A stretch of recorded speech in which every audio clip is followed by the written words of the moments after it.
کے دنوں میں اس پر قضا واجب ہوگی، فرض ہوگی۔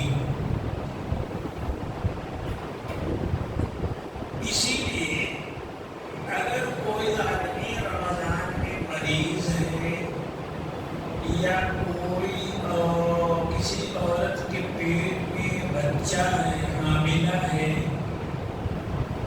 اور روزہ رکھنے سے بچے کو نقصان پہنچنے کا اندیشہ ہے، تو ایسی عورت پہ روزہ فرض نہیں ہے۔ کوئی عورت دودھ پلا رہی ہے اور یہ روزہ رکھنے کی وجہ سے دودھ کم ہو سکتا ہے، تو ایسی عورت پر بھی روزہ فرض نہیں ہے، لیکن بعد میں چل کے اس کی قضا ان پر واجب ہے۔ ایک عجیب بات یہ ہے کہ اگر کوئی آدمی خود تو بیمار نہیں ہے لیکن وہ کسی بیمار کا دیکھ ریکھ کرتا ہے، تیمارداری کرتا ہے،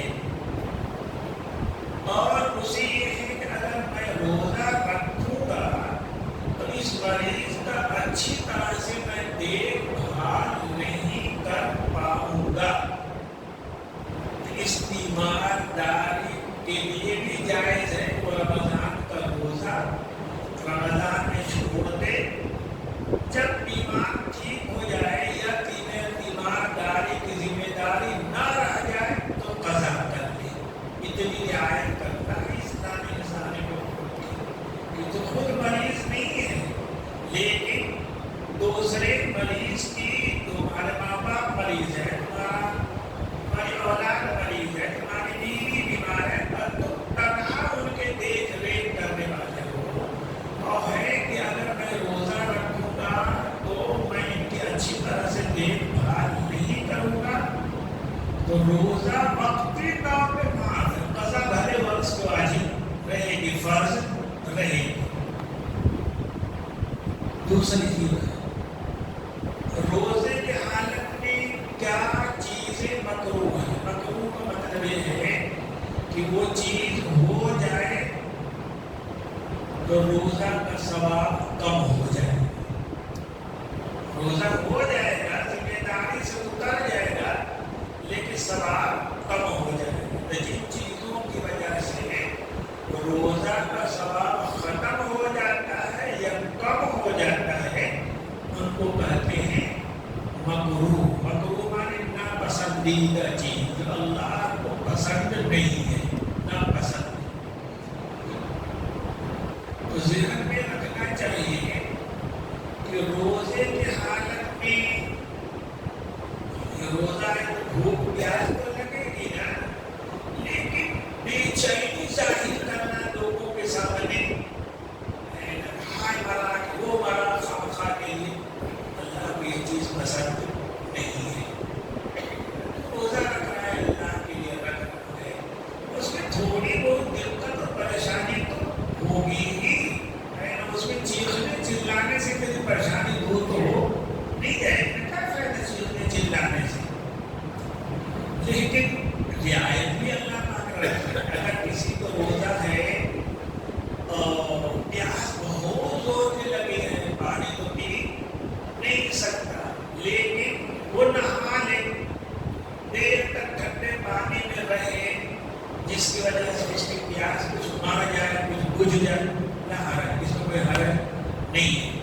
نہیں کیا روزے کی حالت میں نہانا ٹھنڈک حاصل کرنے کے لیے یا کسی اور مقصد سے، اس میں کسی طرح کی کوئی خرابی اور گڑبڑی نہیں ہے، بالکل نہا سکتا ہے۔ اسی طرح روزے کی حالت میں مسواک کرنا، صبح کو، دوپہر کو، شام کو، دن بھر میں جب بھی کرنا چاہے مسواک کرنا، تر مسواک کرے، خشک مسواک کرے، برس کرے، برس کا مطلب بغیر منجن، بغیر ٹوتھ پیس کے، ویسے منجن میں مسبل لگانا، یہ اگر اتنا احتیاط سے کرے کہ حلق میں جانے نہ پائے تو ٹوتھ پیس لگانا، منجن لگانا جائز ہے، لیکن مکروہ بہرحال ہے۔ اس لیے دل میں منجن پھول وغیرہ لگانے سے بچنا چاہیے کراہت اور اگر حالت میں چلا گیا تو روزہ ہی ٹوٹ جائے گا. لیکن مسواک کرنے میں کوئی حرج نہیں ہے. نبی اکرم صلی اللہ علیہ وسلم روزے کی حالت میں کثرت سے مسواک کرتے تھے اور دنوں میں بھی کرتے تھے, روزے کی حالت میں بھی کرتے تھے. اس لیے مسواک کرنے میں کوئی حرج نہیں ہے. اور وہ جو حدیث میں آتا ہے نا کہ روزے دار کے منہ کی بدبو اللہ کو پسند ہے, وہ دوسری چیز ہے. منہ کی بدبو نہیں ہے. پیٹ کے انسان کا جب خالی ہو جاتا ہے تو پیٹ سے ایک مہک نکلتی ہے, ایک بو نکلتی ہے. اس بو کو کہا گیا خلوف فم الصائم.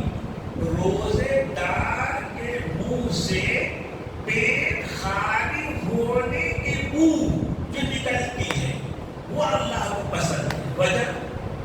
وجہ کیا ہے؟ تو روزہ اللہ کو پسند ہے تو روزے کا جو اثر ہوگا وہ بھی اللہ کو کیا ہوگا؟ پسند ہوگا. اللہ کو نماز پسند ہے تو نماز کی وجہ سے پیشانی پہ جو داغ پڑتا ہے, گھٹنے پہ جو داغ پڑتا ہے, وہ پیشانی کا داغ, گھٹنے کا داغ بھی اللہ کو کیا ہے؟ پسند ہے. اللہ کی راہ میں جان دینا اللہ کو پسند ہے. اسی لیے حضور نے فرمایا کہ شہید کا جو خون ناپاک چیز ہے. شہید کا جو خون وہ بھی اللہ کو پسند ہے. دینی کتاب لکھنے والے, فتویٰ دینے والے کے قلم کی روشنائی یہ بھی اللہ کو کیا ہے؟ پسند ہے. تو جب اللہ کو عبادت پسند ہے تو عبادت کے نتیجے میں جو اثر ہوگا وہ بھی اللہ کو کیا ہوگا؟ پسند ہوگا. تو روزہ کی وجہ سے پیٹ خالی ہوا, پیٹ خالی ہونے کی وجہ سے تھوڑی سی مہک پیدا ہو گئی, وہ اللہ کو پسند ہے. یہ نہیں کہ منہ میں غلاظت بھری ہوئی ہے اور اس کی وجہ سے مجھے بدبو اٹھ رہی, بھوکا اٹھ رہا ہے, اللہ کو وہ پسند نہیں ہوگا. وہ کسی کو پسند, اللہ کو بھی پسند نہیں, کسی مخلوق کو بھی پسند نہیں ہے. ایک چیز آخری بات یہ ہے کہ حضور نے فرمایا الصوم جنۃ. روزہ جو ہے ڈھال ہے, انسان کو دنیا میں یہ گناہ سے بچاتا ہے, آخرت میں اللہ کے عذاب سے کیا کرے گا؟ بچائے گا. یہ روزہ. اور حضور نے فرمایا کہ انسان جب گناہ کرتا ہے اس ڈھال کو پھاڑ دیتا ہے. یہ روزہ پھر ڈھال نہیں رہ جاتا. اس لیے روزے کی حالت میں گناہ کرنا وہ تو حرام ہے ہی ہے, اس کی وجہ سے روزہ بھی مکروہ ہو جائے گا. چھوٹا گناہ ہے تو کم مکروہ ہوگا. جتنا گناہ بڑھتا جائے گا, بڑا ہوتا جائے گا, روزے کی کراہت اتنی بڑھتی جائے گی.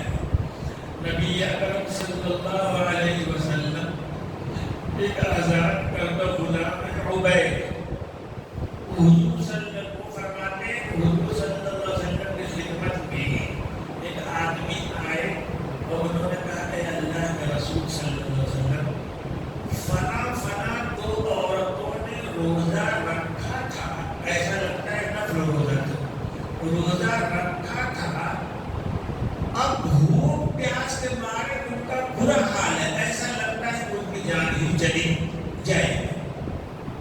حضور نے سن لیا لیکن کوئی توجہ نہیں دی. تھوڑی دیر بعد پھر نوحوں کی بے چینی دیکھ کر وہ صاحب آئے, اے اللہ کے رسول وہ دونوں عورتیں مر ہی جائیں گے ایسا لگ رہا ہے.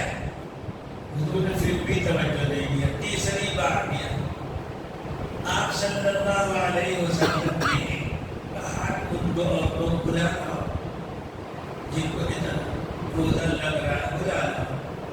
آئیں تو حضور نے کہا کہ ان کے سامنے پیالہ دو, کہو یہ طے کریں. پیالہ دیا گیا. ایک عورت نے طے کیا کہ اس کے پیٹ سے خون, پیٹ, گوشت کے بڑے بڑے ٹکڑے نکلے. آدھا پیالہ, بڑا پیالہ تھا, آدھا پیالہ ڈھل گیا. دوسری عورت کو دیا کہ تم بھی طے کر, تو اس نے طے کیا تو اس میں بھی گوشت, خون, پیٹ یہ سب نکل. یہ کیا ماجرا, یہ تو خالی پیٹ ہے, کہاں سے نکل رہا گوشت, یہ سب چیزیں کہاں سے نکل رہی ہیں؟ تو حضور نے فرمایا کہ ان دونوں نے جو چیز اللہ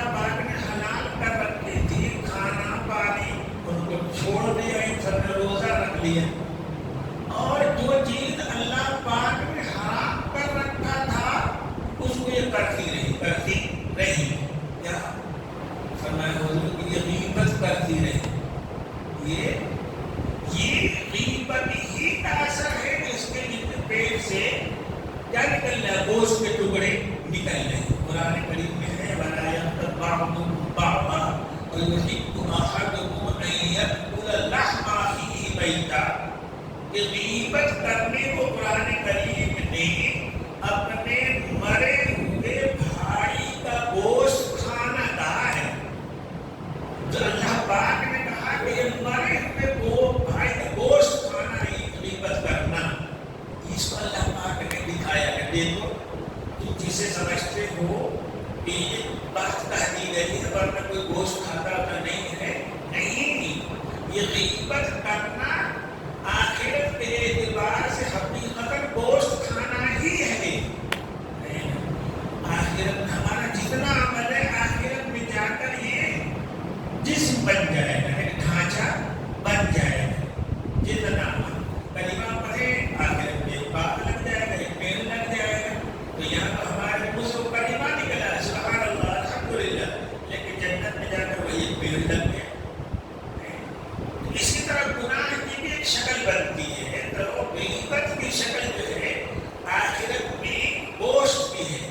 تو حضور نے فرمایا اس گوشت سے کیا فائدہ کہ جو چیز حلال تھی کھانا پینا وہ تم نے چھوڑ دیا، لیکن جو چیز حرام تھی اللہ پاک نے جس سے منع کیا تھا وہ تم نے چھوڑا نہیں۔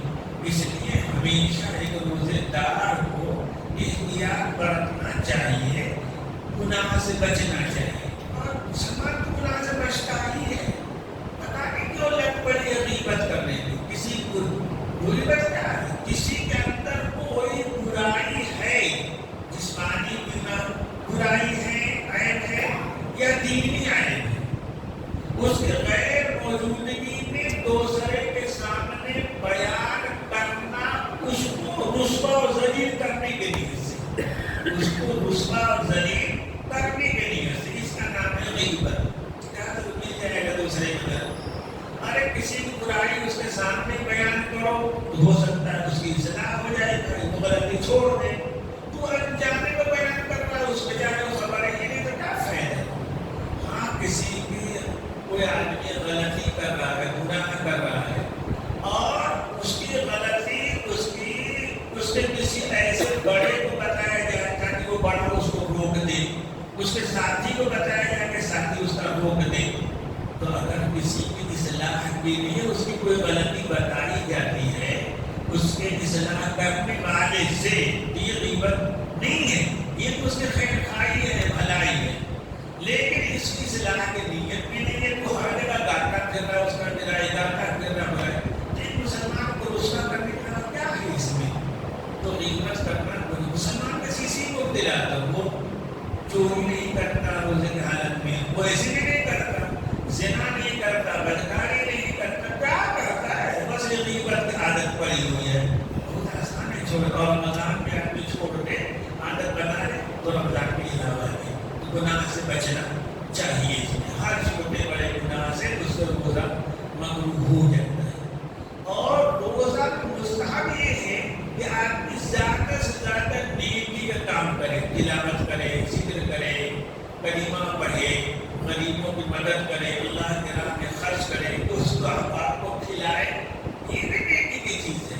افطار کرے، دوسروں کو کرائے، نہ میسر ہو دیوان ہی کے ذریعے کرا دے، یہ سب نیکی کا ہے، مستحب کرنا۔ اسی طرح بتا کہ افطار میں جلدی کرنا، صبح ڈوبنے کی یقین ہونے کے بعد سحری میں تاخیر کرنا جب تک رات کا ہونا باقی ہے، یہ مستحب ہے، یہ پسندیدہ اللہ کے نزدیک ہے۔ اللہ ہم سب کو بھی عمل کی توفیق دے، آپ سب کو بھی عمل کی توفیق دے۔ ہمارا روزہ ایسا رہے کہ ہمارے منہ کی بو اللہ کو اچھی لگنے لگے، ہمارا روزہ ایسا بنے کہ ساری مخلوق خدا یہاں تک کہ مچھلیاں ہمارے لیے دعائیں کریں، ہمارا روزہ ایسا بنے گی۔ حضور نے فرمایا ہے کہ ہر روز روزے داروں کے لیے جنت سجائی جاتی ہے، تو روزہ ہمارا ایسا بنے کہ جیسے سارے اچھے ایسے لوگوں کے لیے اللہ پاک جنت سجا رہے ہیں. ہمارے لیے بھی جنت سجائی جائے, آپ کے لیے سجائی جائے. اللہ پاک جنت سے کہتے ہیں آغاز تک سج جا, سنور جا. ہو سکتا ہے پتا نہیں کب میرا بندہ بھوک پیاس سب دنیا میں چھوڑ چھاڑ کر تیرے پاس آئے, دلہن کی طرح سجی رہا اس کے لیے. اچھا ہے تب یہ سب ہوگا. اللہ پاک ہم سب کو نیک صالح بنائے, اچھی طرح سے